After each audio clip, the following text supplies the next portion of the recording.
बघा, अशा व्यक्तींना उत्तर दिलं पाहिजे की ज्यांना समजतं, ज्यांना केवळ टीका करायची आहे, ज्यांनी जीवनात काही केलं नाही, एक पूल बांधला नाही, ज्यांच्या पक्षाने महाराष्ट्राचा सत्यानाश केला, ते आम्हाला प्रश्न विचारतायत.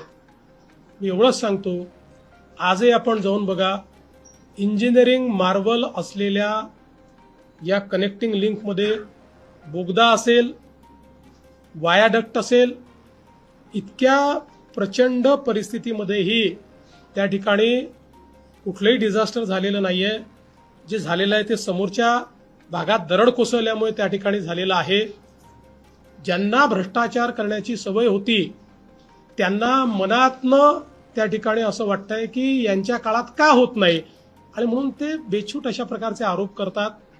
अशा आरोपांना मला असं वाटतं की त्या ठिकाणी दुर्लक्षित केलं पाहिजे. हे निश्चित आहे की जर काही एखादी चूक झाली असेल तर ती ठीक केली पाहिजे.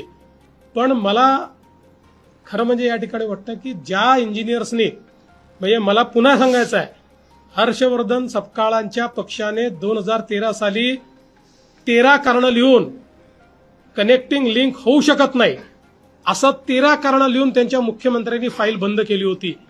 पण महायुतीच्या सरकारने ती हिंमत दाखवली आणि ती कनेक्टिंग लिंक तयार केली.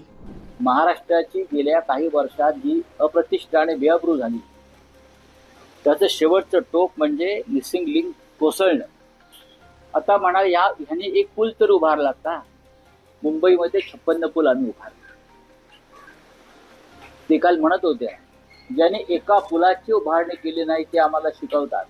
महाशय, महाराष्ट्रामध्ये शिवसेना भाजप सरकार असताना मुंबई पुणे एक्सप्रेसवे पासून ते 56 पूल, विदर्भातले सर्व रस्ते हे त्याच काळात झाले.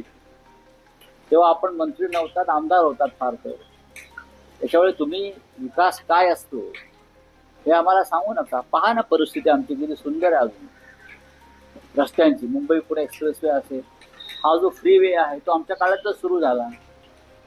ज्या अटल सेतूला तुम्ही अटलजींचं नाव दिलं, तोही काँग्रेस राजवटीतच त्याचं काम सुरू झालेलं आहे. आणि तुम्ही जी कामं केली आहेत ती ताबडतोब महिनाभरातच कोसळली सर्वच.